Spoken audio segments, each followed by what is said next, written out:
সকালবেলা জেলার এএসপি বৈশালী সিংয়ের ছোট বোন রাধিকা সিং আর তার মা কমলা দেবী ট্র্যাক্টরে করে আখ নিয়ে চিনিকলে বিক্রি করতে যাচ্ছিলেন। রাধিকা কলেজের ছাত্রী, মায়ের হাত বাড়াতে এসেছে সে, আর তার দিদি বৈশালী সিং এই জেলারই একজন বড় পুলিশ অফিসার। ট্র্যাক্টরটা কিছুটা এগোতেই সামনের রাস্তায় পুলিশের ব্যারিকেড। ইন্সপেক্টর রমাকান্ত সিন্ধে দুই হাবিলদারকে নিয়ে প্রত্যেক আসা যাওয়া গাড়িকে জোর করে চালান কাটছে আর গুন্ডার মতো টাকা আদায় করছে। রাধিকা আর কমলা দেবী যখন ট্র্যাক্টর নিয়ে সেখানে পৌঁছলেন, ইন্সপেক্টর রমাকান্ত সিন্ধে গুন্ডার মতো হাত নেড়ে তাদের থামালেন আর গর্জে উঠলেন, এই মেয়ে, ট্র্যাক্টর সাইডে লাগা আর ফটাফট গাড়ির কাগজ দেখা। রাধিকা ট্র্যাক্টর থামিয়ে দিল। মা মেয়ে দুজনেই নেমে এলেন।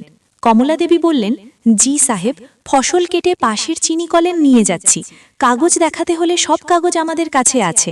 রমাকান্ত সিন্ধে তার দিকে তাকিয়ে ঠাট্টা করে বললেন, ওহো, বড় হিরোইন বনে গেছে। আর এই ভিটারির মতো দেখতে বুড়িটাকে? রাধিকা বলল, এ আমার মা। রমাকান্ত অহংকারের সঙ্গে বললেন, তোমরা এই আখের আড়ালে কিছু লুকিয়ে তো নিয়ে যাচ্ছ না?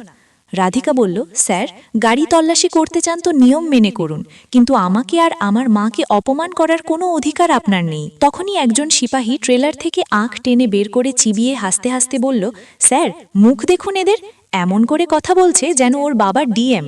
আরেক সিপাহী আরও অশ্লীলভাবে বলল, স্যার, আমার তো মনে হচ্ছে এই মা মেয়ে দুজনেই ধান্দাবাজ। এই কথাগুলো রাধিকার বুকে ছুরির মতো বিঁধল। তার চোখ লাল হয়ে উঠল। গভীর নিঃশ্বাস নিয়ে বলল, জিভ সামলে কথা বলো, এ আমার মা, সব কাগজ আমাদের কাছে আছে, এখন শুধু নিজের কাজ করো। পুলিশের মুখে এমন কথা শোভা পায় না। এত শুনে ইন্সপেক্টর রমাকান্ত সিন্ধে আগুন হয়ে উঠলেন আর চেঁচিয়ে বললেন, আরে চুপ, তোর মতো মেয়ে আমাদের শেখাবে? আমাদের কানুন শেখাস না, আমরা ভালোই জানি কে সঠিক আর কে না। চটপট কাগজ বের কর। রাধিকা ট্র্যাক্টরের ডিকি থেকে লাইসেন্স আর সব কাগজ বের করে দিল। রমাকান্ত সিন্ধে কাগজগুলো না দেখেই ছিঁড়ে ফেলে দিয়ে গর্জে উঠলেন, আরে বোকা মেয়ে, আমাদের বোকা বানাচ্ছে, নকল কাগজ দেখিয়ে ভাবছে এমনি ছেড়ে দেব, আমাদের সঙ্গে চালাকি। রাধিকার রাগ হয়ে গেল, বলল, স্যার, এটা কি বেয়াদবি? আমার সব অরিজিনাল কাগজ ছিল, আপনি কেন ছেড়ে ফেললেন? পুলিশ হয়ে মানুষের সঙ্গে এমন বেয়াদবি করার অধিকার কে দিয়েছে আপনাকে? এত শুনে ইন্সপেক্টর রমাকান্ত সিন্ধে এগিয়ে এসে কোনো দ্বিধা ছাড়াই রাধিকার গালে একটা জোরে চড় মারলেন। শব্দটা এত জোরে হলো যে পুরো রাস্তায় স্তব্ধতা নেমে এলো। রাধিকার মাথা ঘুরে গেল, চোখে জল চলে এলো। যে মেয়েটি এই জেলার এএসপির বোন, সে আজ একই জেলায় ইউনিফর্ম পরা কিছু গুন্ডার হাতে অপমানিত হচ্ছে। তার মা কমলা দেবী চিৎকার করে উঠলেন আর এগিয়ে এসে বললেন, এই, আমার মেয়েকে কেন মারলি? আমাদের চিনিস না তুই কার ওপর হাত তুলেছিস? রমাকান্ত ধমকিয়ে ধাক্কা দিয়ে বললেন, চুপ ভিখারি, আর একটা কথা বললি তো তোকেও এমনি চড় খাওয়াবো। দুই সিপাহী শয়তানি হাসি দিয়ে বলল, হ্যাঁ হ্যাঁ, বড় তেজ দেখাচ্ছিল, দেখো সব তেজ বেরিয়ে গেছে। রাধিকার রক্ত ফুটে উঠল, তার হাত চড়ের জবাব দিতে উঠল, কিন্তু আবার থেমে গেল। সে জানে যদি হাত তোলে তাহলে ব্যাপারটা আরও খারাপ হবে। রাস্তায় ততক্ষণে ভিড় জমে গেছে, কিন্তু কারোর সাহস নেই এগিয়ে আসার। ভিড়ের মধ্যে থেকে একজন যুবক এগিয়ে এসে বলল, স্যার, এটা ঠিক না, এদের সঙ্গে এমন ব্যবহার করা উচিত না। ইন্সপেক্টর রেগে গিয়ে বললেন, কেন, তোর রাখেল নাকি যে ন্যায়ের পড়া পড়াচ্ছিস? ভাগ এখান থেকে। তারপর চেঁচিয়ে বললেন, এই দুজনকে জিপে ঠেসে থানায় নিয়ে চল, সেখানে পুলিশের পাওয়ার কি জিনিস বোঝাবো। তিনজন পুলিশ তাদের ধাক্কা দিয়ে জিপে তুলতে লাগলো। জিপে রাধিকা মাকে বুকে জড়িয়ে ধরে বসে আছে। কমলা দেবী কাঁদছেন, মেয়ের গালের চড়ের দাগ দেখে ফুপিয়ে উঠছেন। রাধিকার চোখ আকাশের দিকে স্থির, মুখে নীরবতা, কিন্তু মনে আগুন জ্বলছে। সে জানে এই অপমান চুপচাপ সহ্য করবে না। থানায় পৌঁছতেই ইন্সপেক্টর মুচকি হেসে গর্জে ওঠেন, এই দুজনকে হাজতে ঠেসে দে, সকাল পর্যন্ত সব অহংকার বের করে দেব, তখন দেখব এদের আসল অবস্থা। দুই সিপাহী ধাক্কা দিয়ে মা মেয়েকে একটা দুর্গন্ধময় কুঠুরিতে বন্ধ করে দিল। দরজা বন্ধ হতেই দেওয়ালে তাদের কান্নার প্রতিধ্বনি গুঞ্জরিত হতে লাগল। কিন্তু এই পুলিশরা জানে না বাইরে এমন একটা ঝড় দাঁড়িয়ে আছে যার কানে একটু খবর পৌঁছলেই তাদের থানা থেকে জীবন উল্টে যাবে। কমলা দেবী কাঁদতে কাঁদতে বললেন, বেটি, এরা আমাদের কোথায় বন্ধ করে রেখেছে, এখন কি হবে? রাধিকা মাকে জড়িয়ে ধরে বলল, মা, তুমি চিন্তা করো না, একটু পরেই সব ঠিক হয়ে যাবে। কমলা দেবীর শ্বাসের অসুবিধা আছে। রাধিকা মায়ের অবস্থা দেখে বুঝতে পারল। সে ছুটে দরজায় ধাক্কা দিয়ে চেঁচাতে লাগলো, জলদি, আমার মাকে এখান থেকে বের করো, তার দম বন্ধ হয়ে যাচ্ছে, মরে যাবে। রাধিকা জোরে জোরে চিৎকার করতে লাগলো। পাশের অফিসে পা তুলে বসে থাকা ইন্সপেক্টর রমাকান্তের কানে এই চিৎকার পৌঁছল। প্রথমে উপেক্ষা করলেন, তারপর হঠাৎ রেগে উঠে কুঠরিতে এলেন আর বললেন, এই মেয়ে, তুই চেঁচামেচি বন্ধ কর, আমার সব শান্তি নষ্ট করে দিলি। রাধিকা বলল, দেখুন, আমার মায়ের অবস্থা খুব খারাপ, সে শ্বাস নিতে পারছে না, তাকে এখান থেকে বের করে দিন। ইন্সপেক্টর কমলা দেবীর দিকে তাকিয়ে বললেন, এই বুড়িকে এখানেই মরতে দে, 2-4 দিনের মধ্যে তো ঝপ করেই যাবে, তুই কি করবি এটাকে বাঁচিয়ে? এই কথা শুনে রাধিকা আর নিজেকে সামলাতে পারল না, ইন্সপেক্টরের মুখে একটা জোরে চড় কষিয়ে দিল। ইন্সপেক্টর কিছুক্ষণ নিজের গালে হাত দিয়ে অবাক হয়ে তাকিয়ে রইল, একজন ইন্সপেক্টরকে কেউ চড় মারল কি করে? তারপর আগুন হয়ে রাধিকার চুল ধরে টেনে কুঠরি থেকে বের করে আনতে লাগলো। কমলা দেবী চিৎকার করে উঠলেন, ছেড়ে দে আমার মেয়েকে, ছেড়ে দে! কিন্তু ইন্সপেক্টর কান দিল না। রাধিকাকে মারতে মারতে একটা বিশেষ ঘরে নিয়ে গেল, ভেতরে ঢুকেই দরজা বন্ধ করে দিল আর জোরে ধাক্কা দিয়ে রাধিকাকে মেঝেতে ফেলে দিল।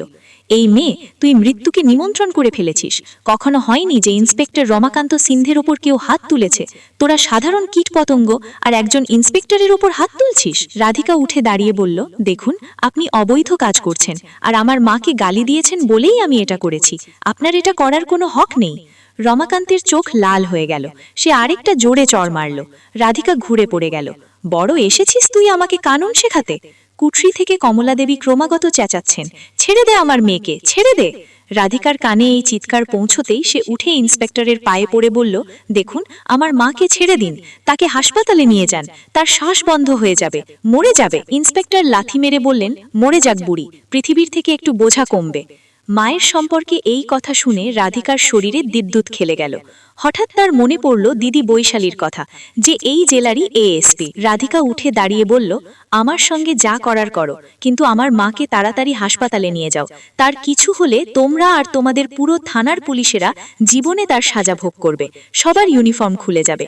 এই কথা শুনে ইন্সপেক্টর খ্যাক খ্যাক করে হেসে উঠলেন আর অহংকারে বললেন, তো 2 পয়সার মেয়ে আমাদের ইউনিফর্ম খোলাবে নাকি ওই বুড়ি খুলবে?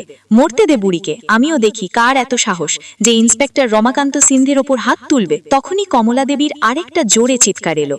রাধিকা ইন্সপেক্টরকে ধাক্কা দিয়ে ঘর থেকে বেরোতে গেল, কিন্তু রমাকান্ত তাকে ফিরিয়ে ধাক্কা দিয়ে বললেন, ওই বুড়ি এত তাড়াতাড়ি মরবে না, আগে তোকে ঠিক করি তারপর ওকে। ইন্সপেক্টর ঘর থেকে বেরিয়ে বাইরে থেকে ছিটকিনি লাগিয়ে দিল। রাধিকা ভেতর থেকে দরজায় ধাক্কা দিতে লাগলো, দরজা খোলো, আমাকে মায়ের কাছে যেতে দাও। কিন্তু ইন্সপেক্টর অফিসে গিয়ে আরামে বসে পড়লেন। কমলা দেবীর চিৎকার ক্রমশ ক্ষীণ হয়ে আসছে।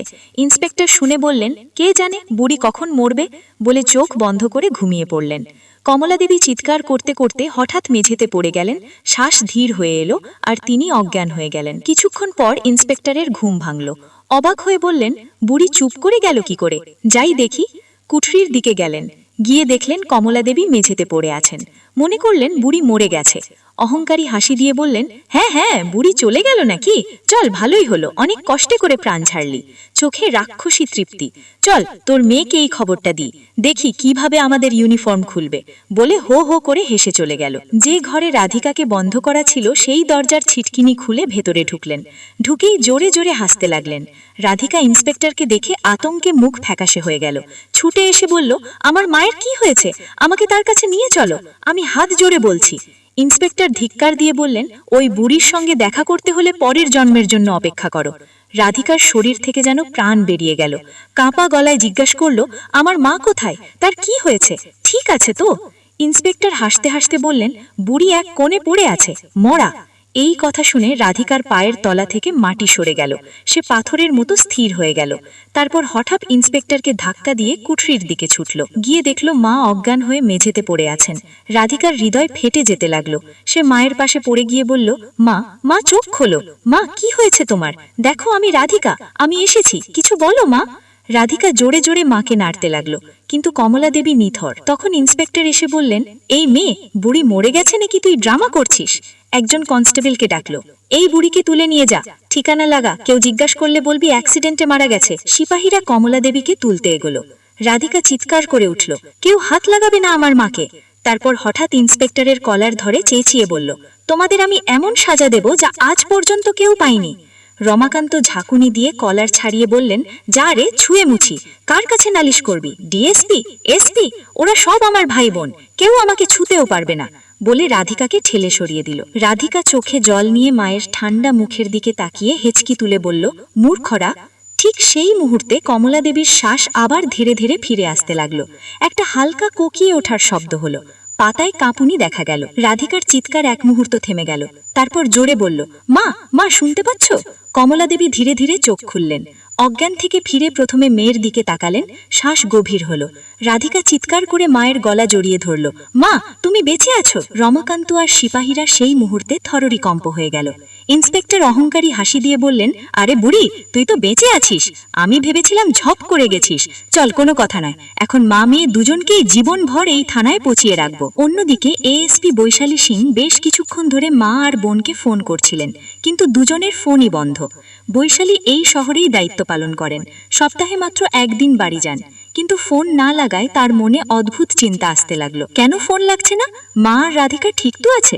হঠাৎ তার মনে পড়ল বাড়ির পাশের যে ছেলেটা থাকে, ফাইজান রাও। বৈশালী তৎক্ষণাৎ ফাইজানকে ফোন করলেন, ফাইজান, আমার বাড়ি গিয়ে একবার দেখো তো, মা আর বোনের ফোন লাগছে না, সব ঠিক আছে তো? ফাইজান বাড়ি থেকে বেরিয়ে দেখে তালা ঝুলছে।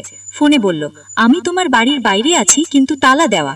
এটা শুনে বৈশালী খুব চিন্তিত হয়ে পড়লেন এবং তৎক্ষণাৎ বাড়ি যাওয়ার সিদ্ধান্ত নিলেন। পুলিশ অফিসারদের সঙ্গে গাড়ির কনভয় নিয়ে শহরের দিকে রওনা দিলেন। 16:35 বাড়ি পৌঁছে তালা দেখে চারদিকে খোঁজ নিলেন, কিন্তু কেউ কিছু জানে না। 16:46 পুলিশ দিয়ে তালা ভেঙে ভিতরে তল্লাশি করালেন, কিন্তু কেউ নেই। 16:58 তারপর মা বোনের নিখোঁজের খবর নিতে কাছের থানায় গেলেন। ইন্সপেক্টর রমাকান্ত চা খেতে খেতে বসেছিলেন। বৈশালীর ইউনিফর্মে তারকা এবং অশোক স্তম্ভ দেখে চমকে উঠলেন। তাড়াতাড়ি উঠে স্যালুট দিয়ে বললেন, জি ম্যাডাম, হুকুম করুন, কিভাবে এলেন? বৈশালী বললেন, আমার মা আর বোন নিখোঁজ, আমি চাই 3 ঘন্টার মধ্যে তাদের খুঁজে বার করো। ইন্সপেক্টর ভালোবাসা ভরে বললেন, জি ম্যাডাম, খুব তাড়াতাড়ি খুঁজে বার করব, কিন্তু তাদের ছবি থাকলে সহজ হবে।